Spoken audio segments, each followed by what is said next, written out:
Milikilah kualitas-kualitas ini. Yang pertama rilo, bahasa Arabnya ridho. Yang kedua legowo. Yang ketiga nerimo. Yang keempat anurogo. Yang kelima eling. Yang keenam santoso. Yang ketujuh gembiro. Yang kedelapan rahayu. Terus wilujengan, marsudi kaweruh, semedi dan ngurang-ngurangi. Rada abot iki ketoke. Ya, satu-satu. Ini bahasa Jawa ya, semoga ndak ruming. Rilo itu bahasa Arabnya ridho. Bahasa gantinya itu ikhlas. Jadi ikhlas itu di luar hasrat. Hanya Tuhan, hanya Allah yang jadi awal dan akhirnya. Setelah itu legowo. Legowo itu apa? Boleh apa saja terjadi, tidak apa-apa. Itu legowo. Tidak memberati apapun. Kehilangan juga tidak apa-apa. Asal bukan kehilangan Allah. Itu legowo. Punya apa saja tidak apa-apa. Asal Allahnya tidak hilang. Itu legowo. Nilai dari A terus jadi E nggak masalah. Yang penting Allahnya nggak hilang. Dari punya pacar cakep terus diputus, dapat lagi, standarnya kok di bawahnya tidak apa-apa. Legowo aja. Ya, itu namanya legowo. Legowo bisa di awal, bisa di akhir. Kalau yang pasti di akhir itu nerimo. Kalau nerimo ini dapat apa saja oke. Tidak menyesal, tidak menuntut apa-apa. Bahasa agamanya qanaah. Punya wajah jelek, diterima aja. Tidak punya uang, diterima aja. Tidak pinter, IP jeblok, diterima aja. Oh, ini kan berat. Kita kan manusia hari ini susah nerimo. Semua orang menuntut hari ini. Menuntut keinginannya agar terpenuhi, menuntut egonya agar terpenuhi, dan seterusnya. Jadi nerimo. Setelah itu rendah hati, anurogo. Tidak boleh sombong. Tidak boleh aku. Tidak boleh merasa besar. Terus eling. Untuk bisa 4 yang di atas itu harus eling. Eling itu bukan lawan dari tidur atau pingsan. Eling itu frekuensimu nyambung terus sama Allah. Eling. Mau apa aja kamu eling. Mau minum gini, ingat Allah terus bismillah. Kalau ndak eling, minum ya minum aja, haus ya Pak, kan gitu.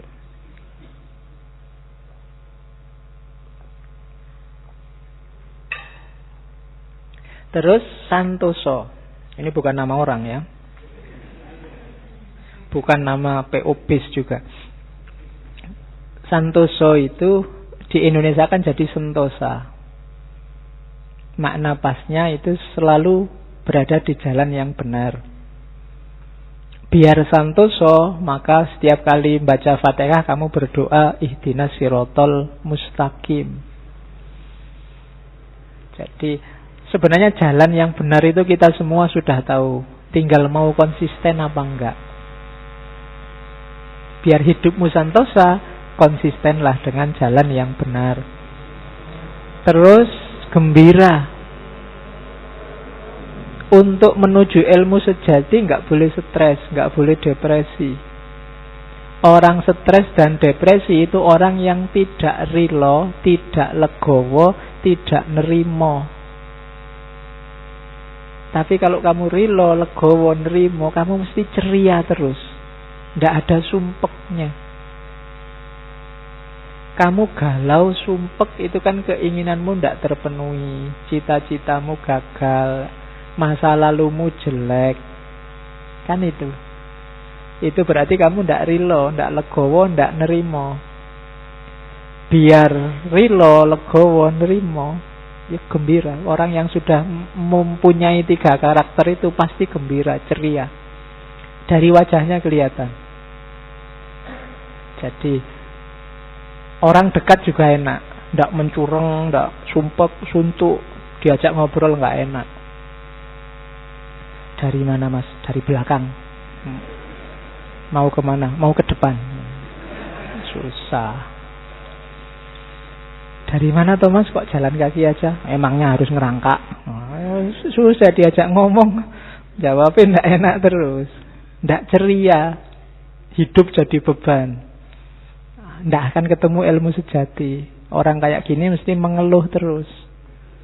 Ya. Terus rahayu.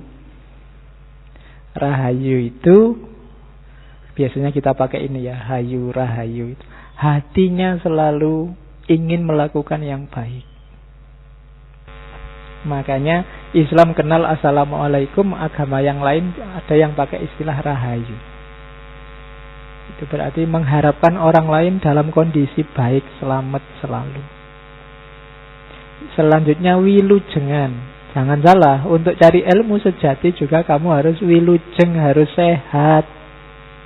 Jangan mentang-mentang saya mau ilmu sejati tirakat terus poso, ndak makan, ndak minum, ndak ngerokok, ya kecut. Ya, sehatlah ya. Sehat dulu baru bisa semua ini. Lah kalau kamu sakit ya mikir gembira, mikir santosa, eleng ya abot. Sehat. Jaga kesehatan. Jangan melakukan hal-hal yang mencederai kesehatanmu.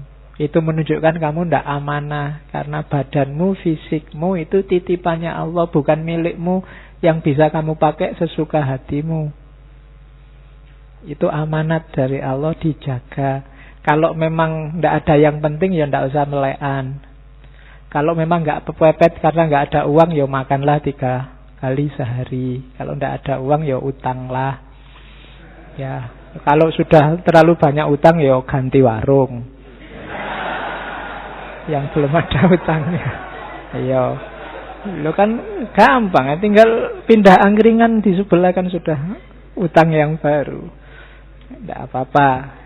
Yo kalau ada yang nagih marah-marah yo bilang aja ini menjaga amanahnya Allah ini loh kok berat. Oke, terus sehat ya badannya, baru setelah itu marsudi kawero, nambah wawasan terus, jangan berhenti-berhenti. Sampai besok-besok, tidak boleh merasa pintar meskipun sudah jadi profesor, jadi luar negeri, jadi wis nggak masalah wis. Tetap marsudi kawero, jangan merasa sudah. Harus selalu belum untuk ilmu ya. Setelah itu semedi. Semedi ini fungsinya introspeksi ke dalam. Yang dilakukan di atas tadi semuanya sudah pas apa belum?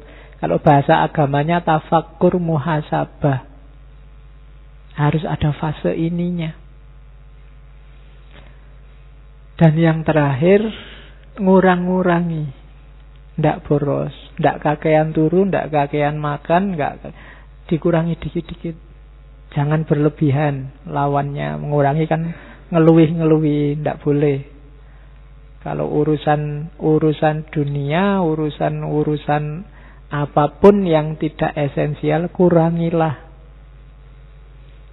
Kamu sendiri ngerti mana yang harus dikurang-kurangi.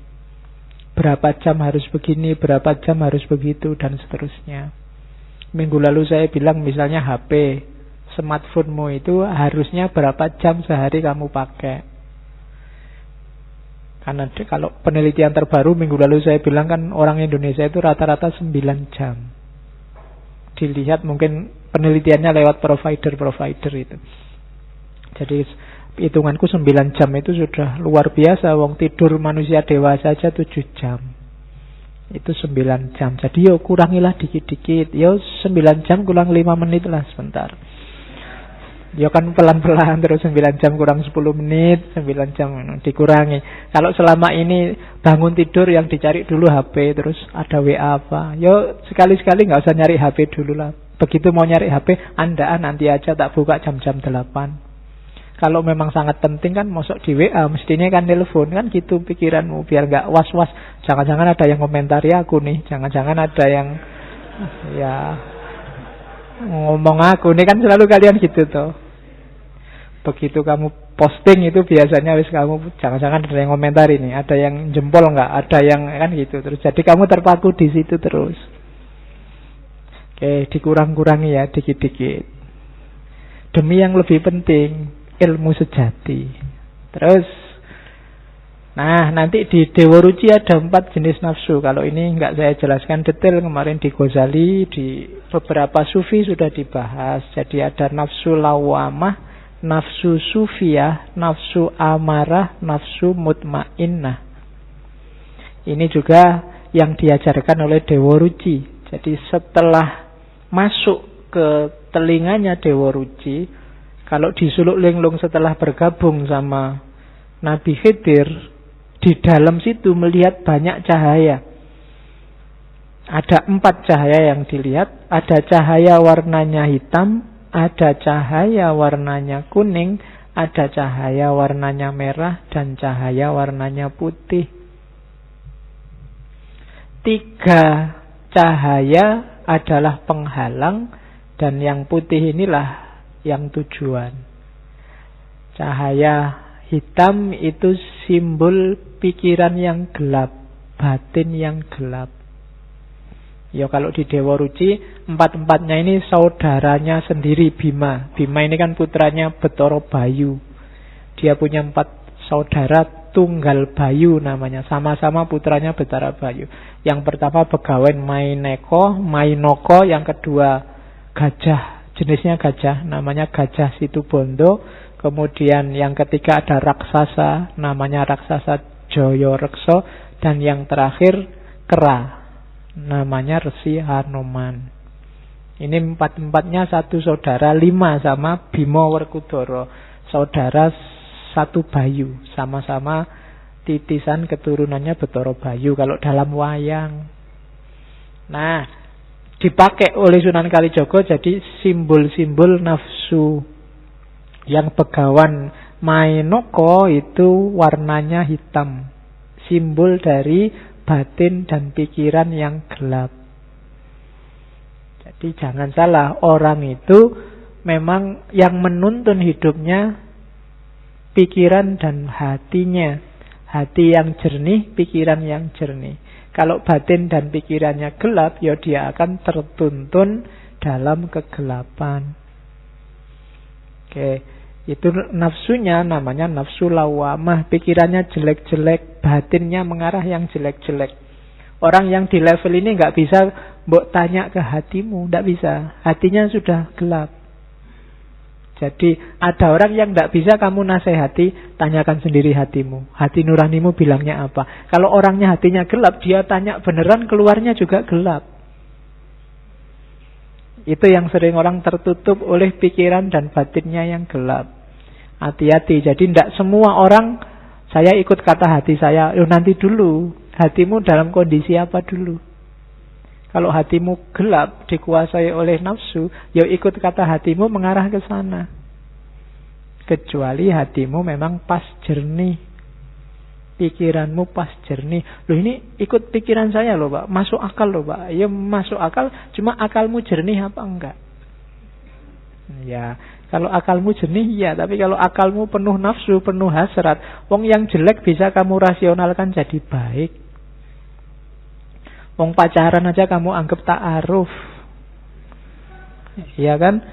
Dulu manggilnya sayang, hani, sekarang diganti ukhti, akhi. Iya. Waduh, wahai. Dan kamu menyebut, oh itu lebih islami, Pak. Lah. Pikiranmu kan itu. Ya, yang jelek-jelek bisa jadi bagus. Akal. Karena hatinya gelap. Jernihkan dulu hatimu, tajamkan dulu pikiranmu, baru kamu ketemu kebenaran. Kalau enggak, nafsu lawamah. Yang kedua, nafsu sufiyah. Ini dari gajah.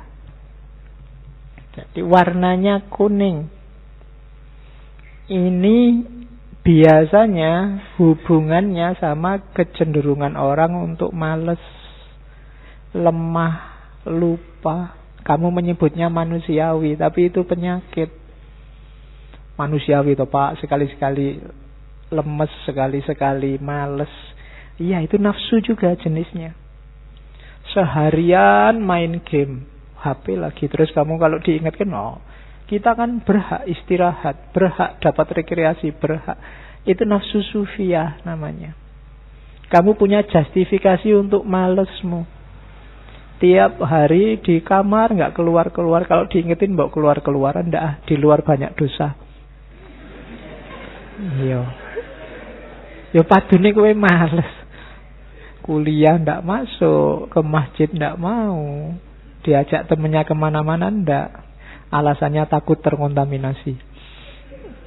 Nah, itu namanya nafsu sufiyah. Warnanya kuning.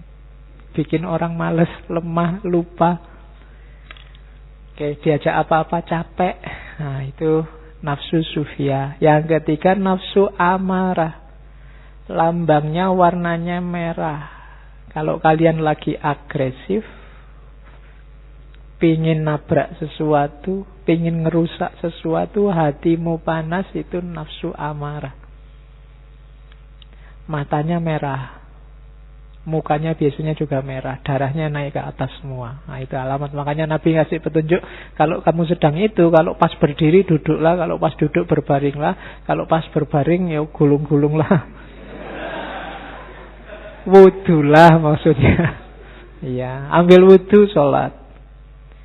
Kan gitu. Jangan sampai dikuasai nafsu amarah, bahaya. Orang marah itu omongannya tidak terkontrol. Bisa jadi ngomong seolah-olah marahi orang lain, bisa balik ke dirinya sendiri. Itu karena marah. Itu kan kayak ada majikan marah sama supirnya. Saking marahnya dia marahi supirnya.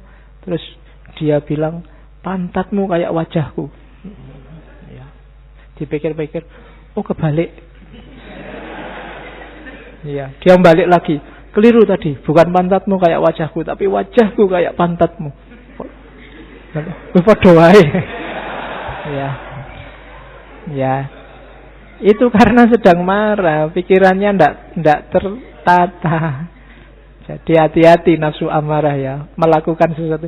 Biasanya kamu habis marah melakukan apa, itu kamu menyesal. Ah, tadi nggak usah ngomong gitu, ngapain sih? Tadi kok aku ngomongnya sampai segitu ya?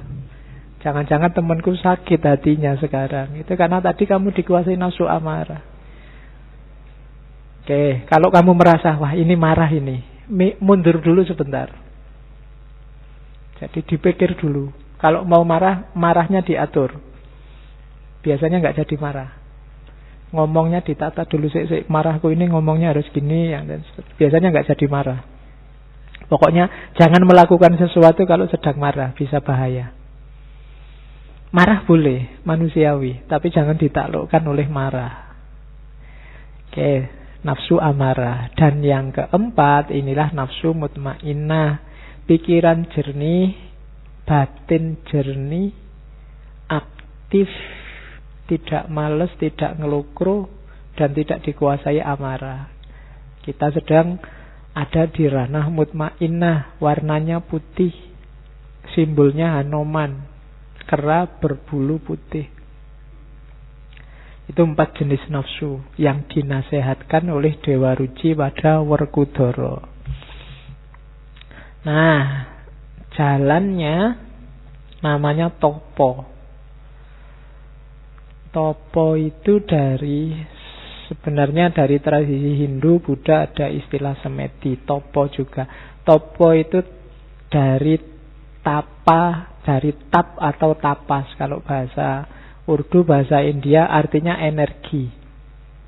Makanya kemarin itu ada sinetron dari India, ada tokohnya namanya Tapasya. Ya, kalian yang ahli nonton itu ya. Saya kan cuma dengar sama lihat. Nah, kalau Tapasya itu artinya energi penting, energi vital. Maka disebut tapa itu berarti apa? Upaya menaklukkan energi dan menguasai energi hidupmu. Itu tapa namanya. Latihan untuk menaklukkan dirimu. Nah, nanti di Suluk Linglung sama di Dewa Ruci ada beberapa jenis tapa. Ada topo untuk badan, untuk hati, untuk nafsu, untuk nyawa, untuk rasa, untuk cahaya, dan untuk atma. Ini narasinya bagus. Ada aspek toponya, ada aspek zakatnya. Topo itu ke dalam, zakat itu keluar. Untuk mencari keutamaan badan, toponya adalah sopan santunlah. Zakatnya gemar berbuat baik. Maka kamu akan bisa menguasai energi badanmu, energi jasmaniahmu. Jadi sopan santunlah, beradablah, dan berbuatlah baik. Yang kedua untuk hatimu, toponya ada dua. Toponya adalah rela dan sabar. Zakatnya jangan berprasangka buruk, jangan suudzon pada orang lain, jangan percaya hoak. Ya, topomu itu, zakatmu itu. Toponya rela dan sabar. Nafsu, untuk melatih nafsu, toponya adalah ikhlas. Nafsu itu selalu menuntut, meminta sesuatu, berpamrih, jalan keluarnya apa? Latih dia untuk ikhlas. Kalau nafsumu terlatih ikhlas, dia akan lebih mudah dikontrol. Kemudian zakatnya adalah tangguh menghadapi ujian, kesengsaraan, dan pemaaf. Jadi nafsumu akan bagus kalau dia tangguh, tidak gampang tergoda, dan pemaaf. Karena begitu kamu nggak memaafkan, yang tersisa dalam dirimu hanya dendam. Dan dendam itu yang rusak bukan yang kamu dendami, tapi dirimu sendiri. Nah, itu lakunya nafsu. Sekarang kan lagi tren tidak memaafkan di Indonesia. Ya, apapun itu. Ya, meskipun bahasanya halus. Ya, maaf sih saya maafkan, tapi urusan hukum jalan terus. Itu sama aja tidak memaafkan. Ya. Dan kamu mau dibodohi dengan kalimat-kalimat semacam itu. Loh, ini kan sudah ranahnya hukum, ya berarti kamu tidak memaafkan. Nah, itu berarti kamu tidak menjalankan toponya nafsu. Terus nyawa atau roh. Rohmu akan tersucikan kalau kamu topo jujur. Dan zakatnya, perilaku keluarnya tidak mengganggu orang lain, tidak mencela orang lain. Hari ini mungkin roh kita agak surem, agak tidak jernih, karena banyak di antara kita yang mencela orang yang tidak sefaham dengan kita. Dibikin-bikinkan cerita palsu bahkan. Dibikinkan mitos-mitos palsu, narasi-narasi palsu yang hari ini kita kenal dengan hoak itu. Itu menunjukkan bahwa jiwa kita, roh kita sebenarnya sedang keruh warnanya. Terus rasa, intuisi. Kalau pengen intuisi kita tajam, toponya adalah lakukan keutamaan, kebajikan. Hidup ini banyak pilihan dan kita pasti sudah ngerti ini baik, ini buruk, ini bijaksana, ini ngawur. Pilih yang utama terus. Maka intuisi kita akan tajam. Dan zakatnya adalah diam, menyesali kesalahan dan bertobat. Masih merasa bahwa kita punya banyak salah terus bertobat. Jadi kalau nyawa kita keruh karena kita tidak mencela, maka intuisi kita keruh kalau kita merasa selalu benar. Ketika intuisi kita keruh, ya kita tidak akan jernih melihat mana yang benar, mana yang salah. Lama-lama yang salah kita anggap benar. Terus cahaya. Nah, ini semakin masuk. Ini kan nyawa, dalam nyawa ada cahaya. Dalam cahaya nanti intinya ada dimensi ketuhanan namanya atma. Jadi ini badan itu kan yang fisik, masuk lagi hati, dalam hati ada nafsu, masuk ke dalam lagi ada roh, masuk ke dalam lagi ada rasa, masuk ke dalam lagi ada cahaya, masuk ke dalam lagi ada atma. Kalau cahaya, tidak cuma yang utama, tapi yang suci. Dan zakatnya ikhlas total pada Allah. Kalau atma, atma itu intinya, hayu namanya, hayu bahasa Jawanya, kehidupan, yang itu dari rohnya Allah. Untuk kita bisa nyampe ke sana, kalau bahasa Jawanya, eling lan waspodo, awas dan selalu ingat. Kalau kita bisa menjalankan ini, maka hidup kita akan berkualitas. Jadi itu semua kan semacam rangkuman akhlak-akhlak mulia kalau kita belajar dunia tasawuf amali. Dan yang lebih mungkin diajarkan pada masyarakat dibandingkan yang lebih jelimet seperti saya bilang tadi. Ada lagi saya catat, ada toponya anggota badan. Ini yang fisik ya, yang badan tadi itu bisa dipilah jadi 1, 2, 3, 4, 5, 6, 7. Kalau bahasa modern mungkin namanya diet. Tapi diet rohani, bukan diet jasmani. Silahkan dikejar ya. Hari ini yang jasmani, yang rohaniah dan mental itu ada tesis yang menyatakan lebih berpengaruh daripada yang jasmaniah. Penyakit-penyakitmu itu banyak yang muncul karena aspek psikis dan mental, bukan aspek fisik. Itu kenapa orang hari ini lebih mudah kena penyakit, karena manusia hari ini lebih gampang stres dibandingkan orang-orang zaman dulu. Meskipun mungkin secara fisik kesehatan, gaya hidup orang zaman dulu lebih tidak sehat kalau pakai teori kesehatan modern. Nah, di Dewa Ruci ada topo diet rohaniah, diet mental. Biar mentalmu sehat secara fisik. Yang pertama mata.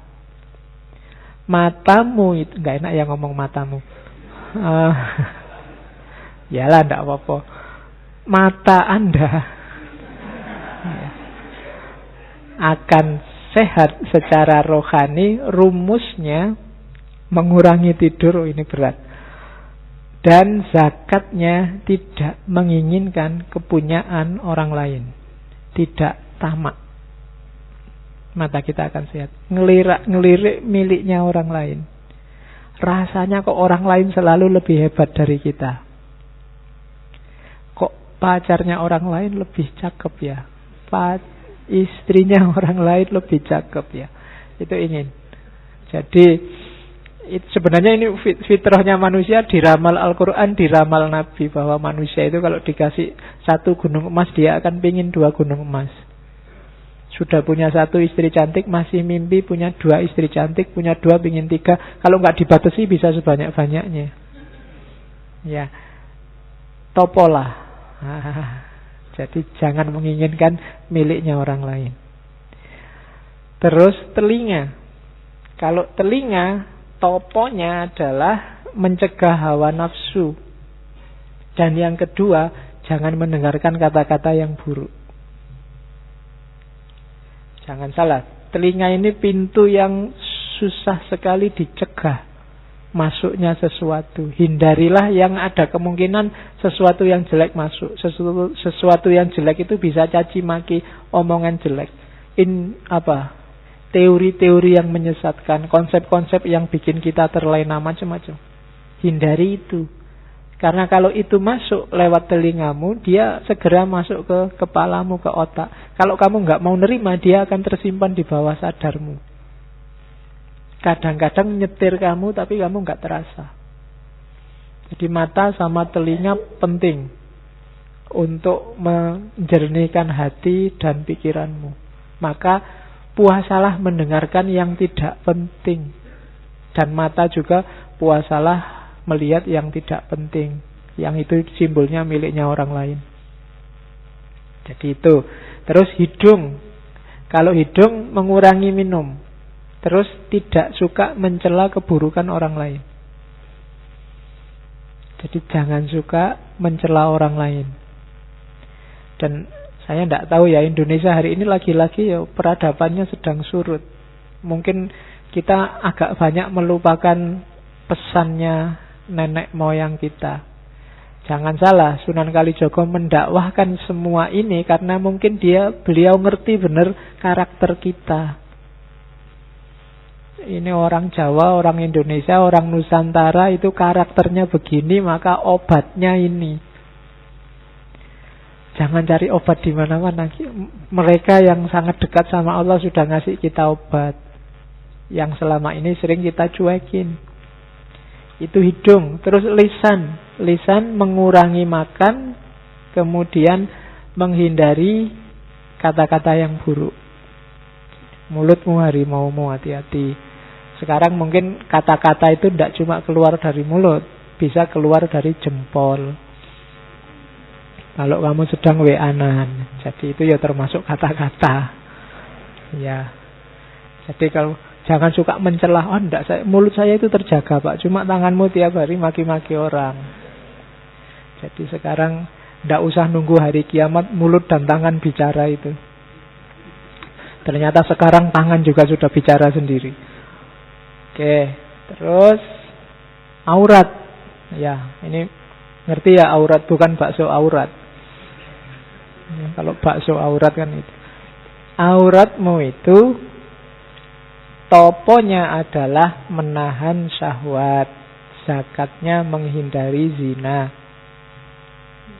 Ini nggak usah tak jelaskan, di kepalamu gambarnya sudah banyak.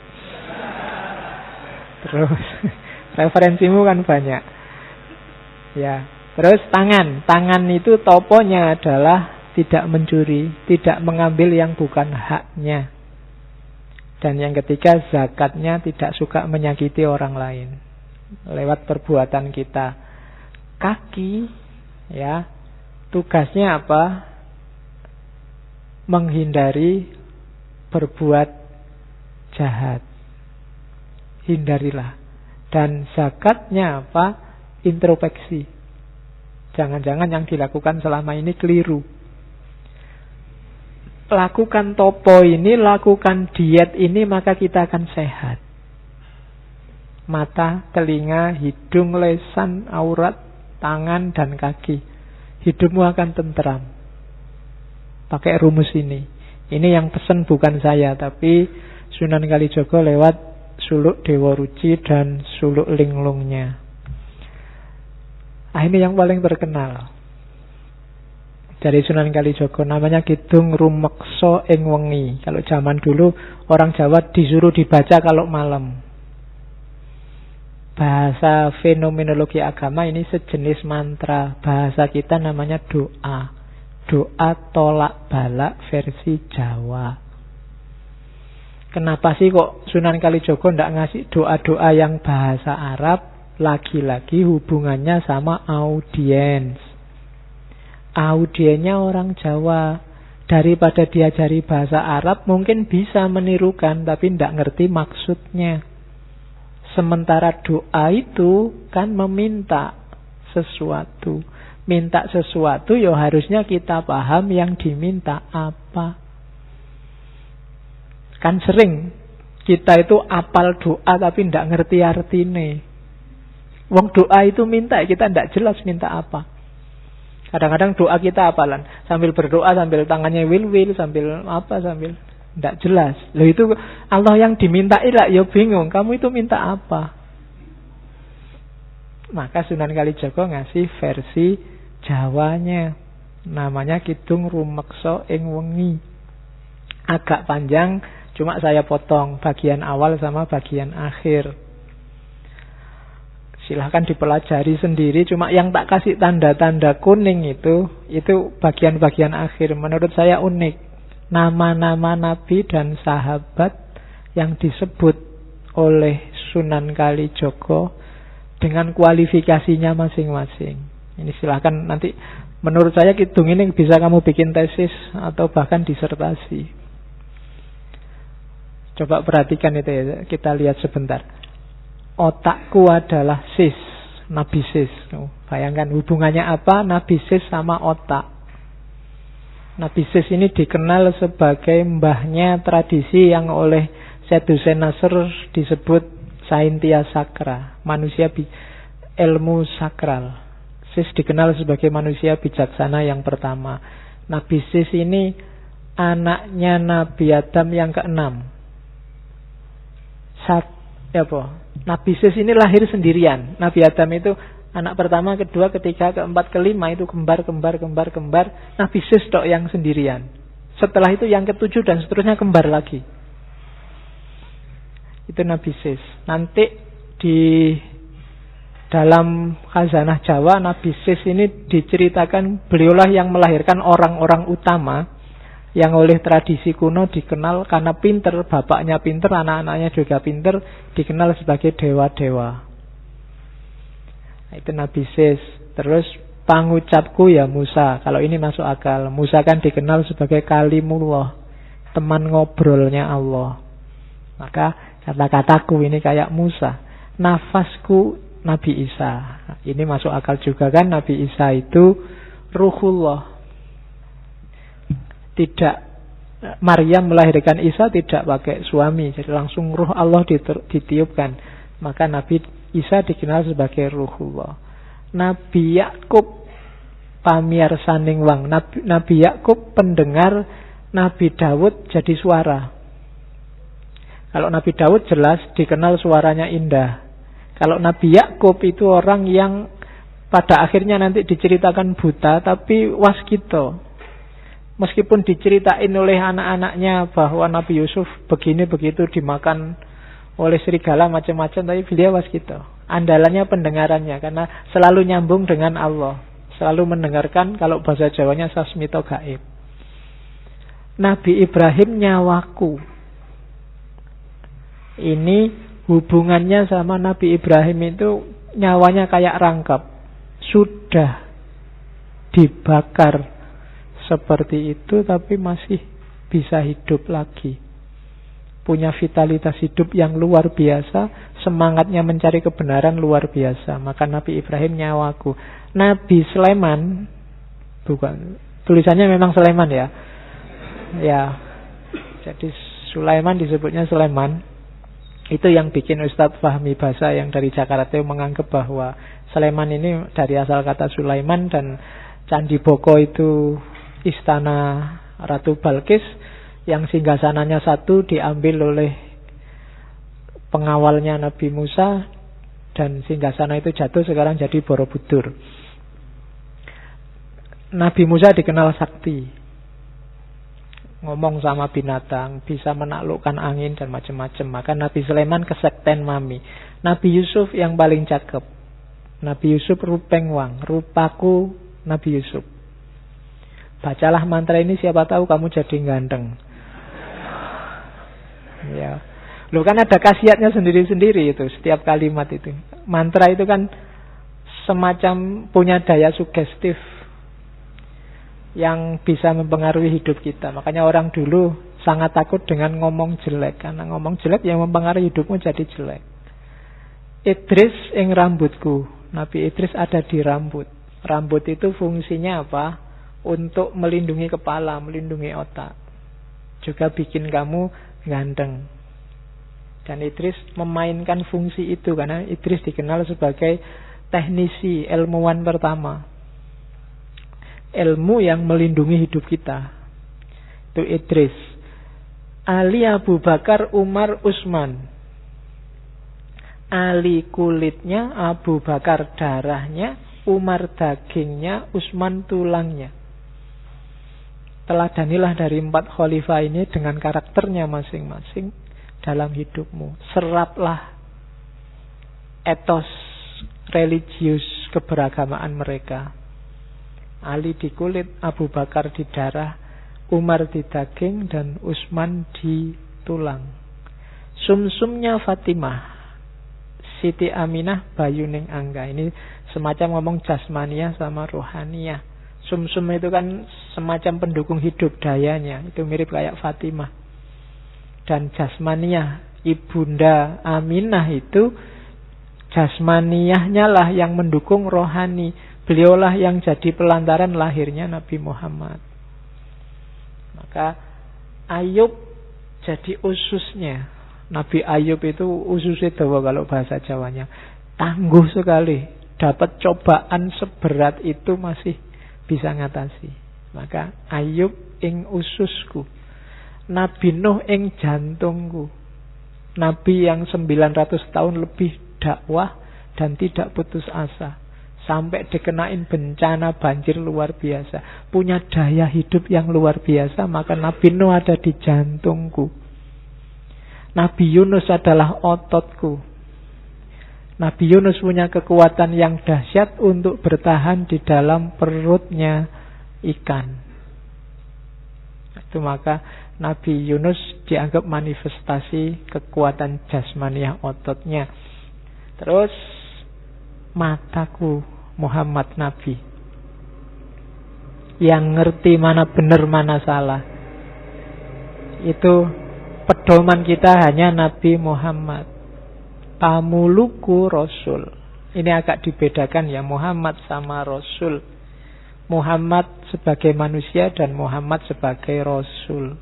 Kalau sebagai Rasul levelnya lebih tinggi dari manusia. Mereka yang bisa komunikasi langsung dengan Allah. Makanya Muhammad Rasulku, dan semuanya itu di bawah naungan Adam dan Hawa. Sumbernya manusia semua dari sana. Dan kalimat terakhirnya, sampun pepak sak katai para nabi dadiya sarira tunggal. Hidup kita, seraplah semua energi, semua kekuatan dari para nabi, para sahabat tadi, sehingga utuh dadiya sarira tunggal. Teladani mereka semua secara fisik dan semangat energinya masukkan ke rohanimu. Utek Muses, kata-katamu Musa, rohmu Isa, pendengaranmu Yakub, suaramu Daud, nyawamu Ibrahim, dan seterusnya. Itu kalimat-kalimat dari Kidung Rumeksa ing Wengi. Saya tidak tahu kalau kalian baca ini ampuh apa enggak, karena kalian pinter. Orang pinter itu biasanya gampang ragu-ragu. Dan orang ragu-ragu itu ndak ampuh. Ya, susah. Kenapa orang biasa lebih gampang sakti? Karena mereka yakin. Keyakinan. Bahkan saya yakin kamu berdoa pun mungkin, kenapa doamu jarang dikabulkan? Karena kalau kamu berdoa keyakinanmu nggak full. Kamu nggak berani berdoa, ya Allah semoga aku lulus cum laude. Apa ya bisa ya sekarang IPK sekian. Ya kan? Kamu ndak pernah percaya 100% sama Allah. Ya Allah datangnya sesuai level keimananmu. Ya Allah semoga dapat istri yang cantik. Bisa ora ya aku wajahku cuma kayak gini aja ndak bisa. Ya kan? Ndak 100% kamu yakinnya pada Allah. Kadang-kadang kamu berdoa, ya Allah rezeki yang lancar, istri yang cantik, kemudian hidup yang apa ya mungkin itu kabul. Kamu kan agak gimana? Ya percaya sih Allah bisa mengabulkan, tapi keyakinanmu ndak full. Ya Allah datangnya ya sejauh yang kamu yakini. Kan Allah itu sudah terang-terangan bilang, ana inda dzanni abdi. Kamu nganggapnya aku bisa 100%, ya datang 100%. Kalau kamu masih setengah-setengah, ya enggak. Setengah-setengah. Oke. Ya Allah semoga dapat istri sampai 4. Ketok susah ya. Ya sudah susah memang. Kamu sendiri nganggapnya susah kok.